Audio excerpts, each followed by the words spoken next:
Hello పిల్లలు, ఈరోజు నేను మీ ముందుకు వచ్చేసా ముసలి ఎద్దు అనే కథతో.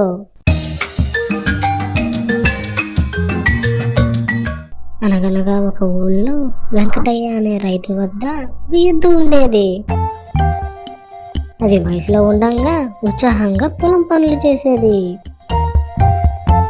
బండిలాగి వెంకటయ్యకు ఎంతో సహాయంగా ఉండేది.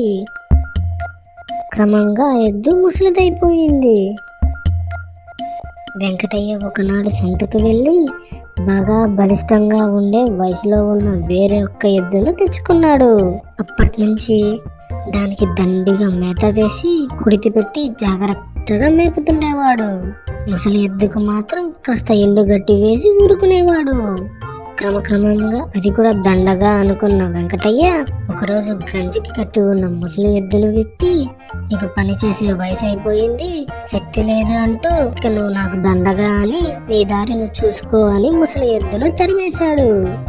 ఏడుస్తూ వెళ్తున్న ఎద్దుకు గోపన్న అనే బాలుడు ఎదురొచ్చాడు.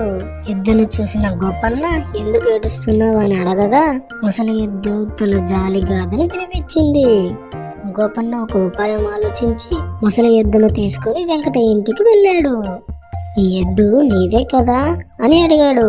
అవునన్నాడు వెంకయ్య. దీన్ని నాకు అమ్ముతావా, నీకు 1000 వరహాలు ఇస్తాను అన్నాడు గోపన్న.